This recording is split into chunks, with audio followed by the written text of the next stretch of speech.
So this is Emma. It's a neuromuscular treatments one. We are at the 4th demo that we are doing for this class, and we're going to work on Scaleni and Pec Minor. And we've got Cassandra again today. I like to pair these two muscles together because they're the muscles that are responsible for Thoracic Outlet Syndrome, which you'll hear me oftentimes just refer to as TOS. So what happens with Thoracic Outlet Syndrome is we have the lovely nerve pathway that innervates all the way down the arm, goes through this very treacherous pathway in that it branches and connects all those nerve fibers, and then it goes in between the anterior and middle scalene. Then it's going to go underneath the clavicle, underneath Pec Minor, and then those nerves are going to individualize and go and innervate all the various structures down the arm. So it is incredibly easy to get compression of that nerve line in between the scalenes, or if one of them is tight, particularly the anterior or the medial. It's easy to get compression of the nerve line if the scalenes are so tight that they're swelling and they're pressing up against the inferior part of the clavicle, and they're going to compress that nerve line there. Then you can also have, with this elevated shoulder posture, you have Pec Minor that becomes chronically tight, pulling the shoulder up and holding it there. That muscle tissue is tight and short, and it takes up more volume when it does that. And it too is going to put downward pressure on the nerve line as it goes down the arm. So oftentimes when we have clients who come in who have some very subtle numbness, tingling, thickness, maybe sporadic burning down the arm, and they've been cleared by a doctor that they don't in fact have any sort of cervical trauma, disc degeneration, anything like that going on, the thing that we always like to do is just check in and see what the health is of these muscles. So, as always, the first thing we're going to do is identify our muscles. We're going to do these muscles one at a time because I kind of address them standing in different positions. For the scalenes, I like to do it sitting at the head of the table. So our scalenes are fairly deep muscles. We've already treated, or hopefully you've already treated SCM, so you can get underneath it. If you are not treating those muscles or haven't already treated them, you're going to want to make sure you do a little bit of warming up on those tissues anyways. Then what I'm going to want to do is take good control of my client's head so I can access this nice aspect of her neck. And so these scalenes are going to run like little fingers down. They're going to go underneath the clavicle, and then they attach at various spots on those first, second, and third ribs. So the scalenes, we like to think of them as a muscle that does some lateral flexion and flexion of the neck, but they really don't do that. Their real main job is to help with inspiration by lifting the rib cage up. So oftentimes when they get dysfunctional, you're going to have your client's rib cage is sitting a little bit superior on that side. You're generally going to see that accessory breathing pattern, which is this upper part of the thorax is raising and lowering excessively with respiration. And just to see a lot of tension in this part of your client's neck. So, to understand where we're going to be going deep into the posterior aspect of the neck, back onto those transverse processes. Those scalenes are going to then dive underneath. They're going to go underneath the clavicle. We're going to follow all the way under and find ourselves sitting on those first, second, and third ribs. So, our landmarking. Finding that lateral posterior aspect of the neck. So when I have my hand in there, I've got the SCM complex is in front of my fingers. If I reach my fingers back behind, I'm going to feel some other muscle rounds. I'm first going to feel that levator scapula, and then a little bit closer to the transverse process, I'm going to feel the next muscle round of the traps. So I'm kind of going for that space in between there. That's going to be where those scalenes originate from. Then I'm going to turn my client's head towards the side I'm working on, but I'm not going to leave it there and let go of it. I'm going to continually keep support on my client's head. I'm taking my fingers and basically cupping that occipital ridge behind her ear to support her neck as I turn her head there so I can see what goes on around this clavicle. Oftentimes you're going to have to do a little bit of gentle work in here just to get this tissue soft enough to touch. This is a part of your clients that these muscles may have never been worked before. They may have never had somebody put pressure underneath their clavicle. So you want to be very gentle and take your time really just kind of palpating and warming up this area. To also feel where I'm going to go up and over the clavicle and drop down, and I'm going to feel those ribs that are underneath there. So I have a nice feel of all that rib tissue. If you want to have a little bit more security in your draping, if you're uncomfortable with it, one of my tricks is actually to use my client's arms to support my drape for me, so I have less to worry about. And you've let this migrate to the side. So if I do that, now when I'm coming into this upper rib segment, I'm not worried about aberrant sheets. Okay, so I've got a nice feel of where those ribs are in there. So now I want to do just some gentle warming up. Again, I like a nice flat finger, nice connected in there, and just doing some really nice, just gentle kind of stretching of the tissue, just kind of gently moving across that tissue. You can move down and out. Some gentle work coming up into those attachments. Generally, if you're addressing the scalenes, you're going to want to have pre-treated the traps and probably the SCM, or at least given them a little bit of attention so they're nice and pliable for you. Which is also a good point. I haven't mentioned this yet, but if you're doing a cervical treatment on your client and you're not going to have your client prone at any point in your session, they're just going to be supine, you can always release the second head of trap and the first head of trap from this aspect by doing your pincer grip this way. It's not quite as great biomechanically for you, but you can still do a really good job, and oftentimes for efficiency's sake, you don't want to spend the time to flip your client over, but as you're starting to work with something with the anterior shoulder or with the neck, you find yourself fighting this trap, it's really easy to address it in this position as well. So back to our scalenes. So continually doing some nice warming up. You can do any sort of technique you want in there. Some gentle knuckles in there oftentimes feels good. Oftentimes I'll take a little bit of a purchase of the skin and then gently move my client's head away, just doing a little bit of fascial gliding in there. Usually feels really good. Just trying to get this tissue ready for me to stick my little pokey stabby fingers in there. Because again, this does end up feeling a little bit invasive, so spending some time to really warm up this tissue goes a long way.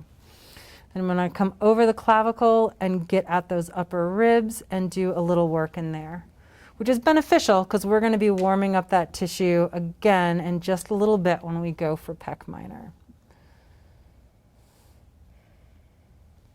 So nice little circles on there. You can use a lot more force here because obviously we're going through Pec Major and potentially a little bit of Pec Minor before we get to those ribs. So, and then of course as you get even more lateral, you'll even cross onto a little bit of the deltoid.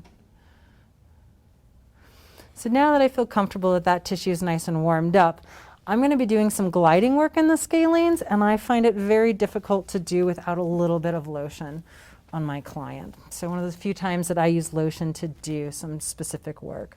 So I have a good feeling of my client's neck. I'm going to slide up into the neck. I'm going to find that magic space between the SCM complex and levator scapula. Press my fingers down there. And then I'm going to flip them so my fingers are pressured down towards my table.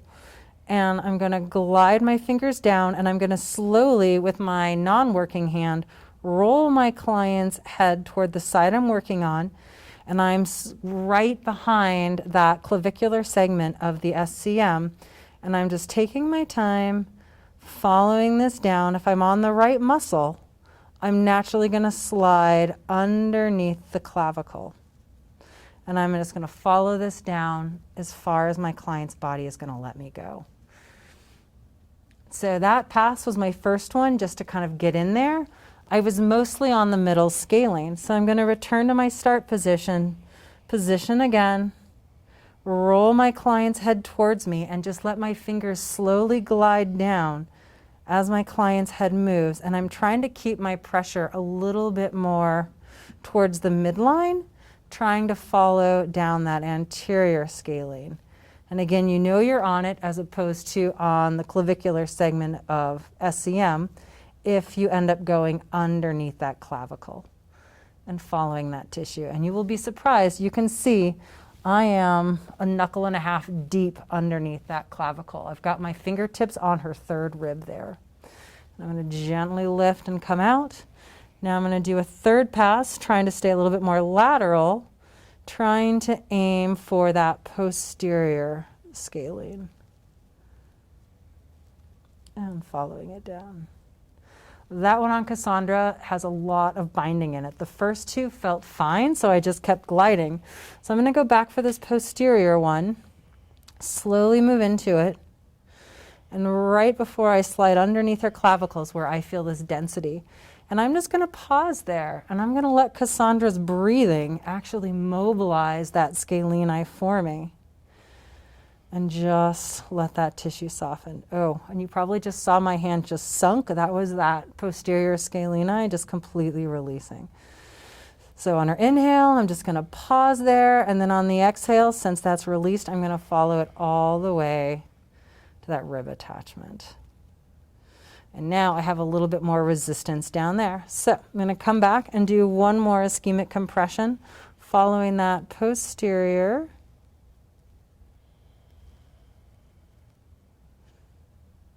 And sliding down.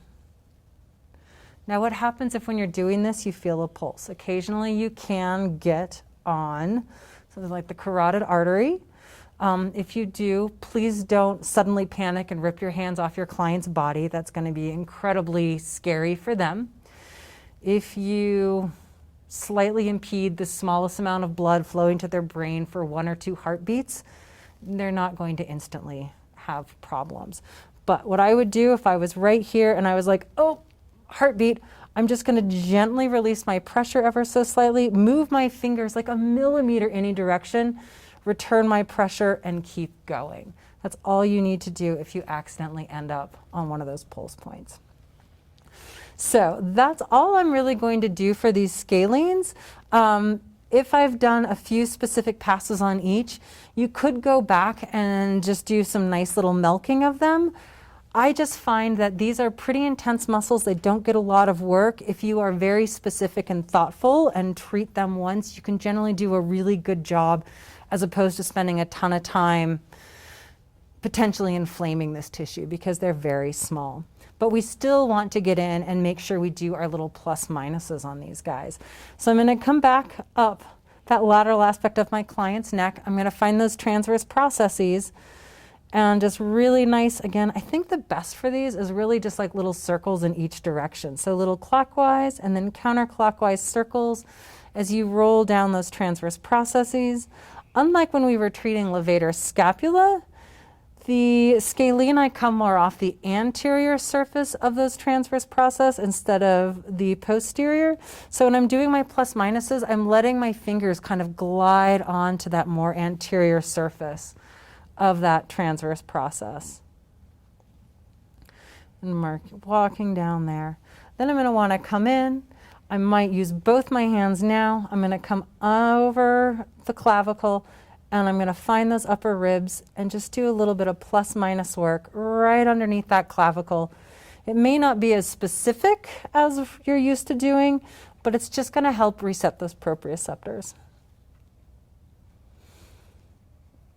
one thing to keep in mind as you're doing the SCM, because it is so easy to have some compression of the brachial plexus, that nerve line that runs down the arm, is you want to make sure you're talking with your client and making sure they're not uncomfortable. Sometimes simply being on their back in this position, if they have thoracic outlet syndrome going on, is too much for them.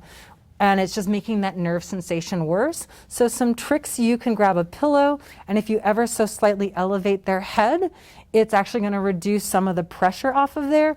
Or you could take a rolled up towel and slide it underneath the shoulder on the side that has some nerve impingement, and it's going to open up the space for this thoracic outlet to flow.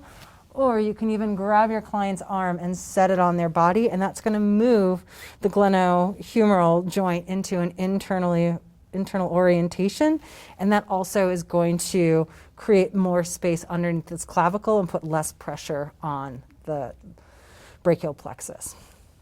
So there is that. So now we want to make sure that we address the pec minor. So let's reposition. So the second part of taking care of our thoracic outlet syndrome is to take a look at pec minor. You could do a chest or breast drape. I find this easier to just use my regular sheets because I feel like I can do a more secure draping with it. So all I'm going to do is slide underneath and find my client's arm. I'm going to bring it up and set it down for me. And I may do a little bit of adjusting on the other side so I can get at this pec minor area. So the first thing we want to do is figure out where in the world this pec minor is. So pec minor is going to originate on the anterior aspect of the shoulder, and it's going to come in these little fingers that are going to attach onto the third, fourth, and fifth rib. It is a strong internal rotator of the shoulder, and it also is going to take the arm and pull it down. So it's a muscle that works really hard. As the thoracic outlet goes, oftentimes when we have compression in the front of the shoulder joint, it's from chronic interior rotation at the glenohumeral joint, letting this chronically tighten, and as the brachial plexus passes underneath there, there's now not space for it, and it's just getting smushed by the short, strong, round muscle group. So it's a big component in taking care of this.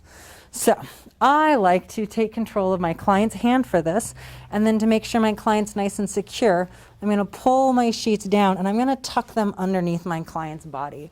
If my client is larger chested, I'll probably pull their other arm out and put it on top of the sheet as well to create more of a tight feel over the top of this.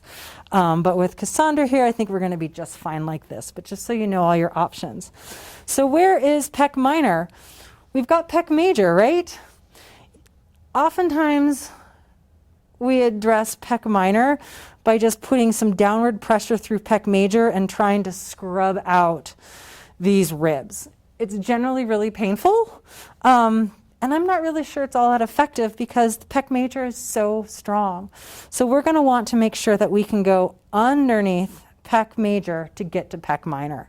So to do that, again, I like to take control of my client's arm, and oftentimes clients like to help us out a lot. Cassandra is excellent and she doesn't help. But if you have a client that is helping in that not so helpful way, a few of my tricks are to add a little bit of jiggling into their arm so that they know that I have got control of it, as well as the more firm of a grip I have on my client, the more they're going to feel secure and not use their muscles to help me. If I'm just kind of lightly, tentatively holding this arm and then I want to do stuff, they're going to be like, oh my gosh, she's going to drop my arm, and they're going to be engaging muscle tissue. So we know visually where this pec minor is supposed to be. Now we have to figure out how to get there. So the first trick is you're going to have to actually grab this pec major. Pec major is really obvious. You've got this nice line of muscle tissue that goes over the front of the shoulder into the axilla, and I'm going to just slide my thumb basically into the axilla, lift that pec major up, and kind of grab it. What I'm doing in this pincer grip is just making sure that I've got some space underneath it. So I've got just a nice feel of it, and I'm just tractioning that pec minor up and lifting it up and off the chest wall basically. And this generally actually feels really good. How's it feel, Cassandra? It's fabulous. It's surprisingly really nice. So now that I've got this pec nicely lifted, and if you have somebody whose pec is really tight, you may have to actually first release the pec major first before you can get into pec minor. But usually you can do it without. So then what I'm going to do is I'm going to get down so my body is at the same height as my client's. Still holding this arm, I'm going to take my fingers. Fingernails are going to slide just at the axilla underneath the pec major. I'm going to use my fingernails and lift that pec major up. And I'm going to slide my fingers in underneath that pec major and then set them down on the ribs. So my fingers slide in, they're going to lift up, move even more at an angle towards my client's neck, and I'm just going to set my fingers down on that rib tissue. And then I'm going to reposition my body into a nice strong working position. And so from here, what people really like to do is then get in and start scrubbing around with their fingers. This is a pretty intense place to be on someone's body. And instead of doing that, we can just rely on the fact that we know what this muscle does. So I can keep this hand quiet and I can move my client's arm into a little bit of abduction and adduction. Move it across the front. And keeping that in hand nice and steady, the tissue is gliding underneath my fingers. I can reposition my fingers into another spot of those muscles, and same thing. So how do I know that I'm there? What I feel underneath my fingers is I feel the firm round of the ribs. And then as I glide over them, I'm going to feel these interesting rounds of soft tissue that don't go in the same plane as the ribs. So again, our ribs here are coming out around this way, and pec minor is coming down this way. So I've got my fingers going across and setting down. So as I move my fingers up and down, I should be rolling over those muscle rounds of pec minor. So sliding back in. And also, it's really easy to want to be up here. This is not really where pec minor is. Pec minor is down here. Remember, we're aiming for rib 3, 4, and 5. So sliding up, gliding in, setting down. Your other trick, if you're not quite getting that tissue to respond by gently moving the arm, and also notice that I'm moving her arm by moving my whole body. I'm not just doing this. I can move all of me, and it's a lot easier on my body. I can also come into a slightly different stance. I like to kind of sit on the edge of the table, and I can move this arm into a little bit of internal rotation so that pec minor is shortening, and then a little external rotation, and it's lengthening. And I can just play in those planes.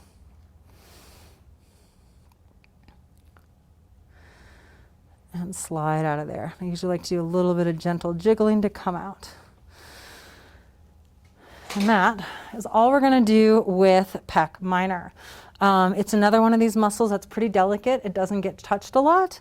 And I just find that doing a ton of really specific work in there just tends to generally create more inflammation in the muscle. And part of the reason that we've got some of this thoracic outlet syndrome going on is because this tissue is inflamed. So we want to make sure we set the tissue up to heal, not be so aggressive that we create excessive amounts of inflammation that's even going to increase that healing cycle even longer. So that's all we're going to do for pec minor.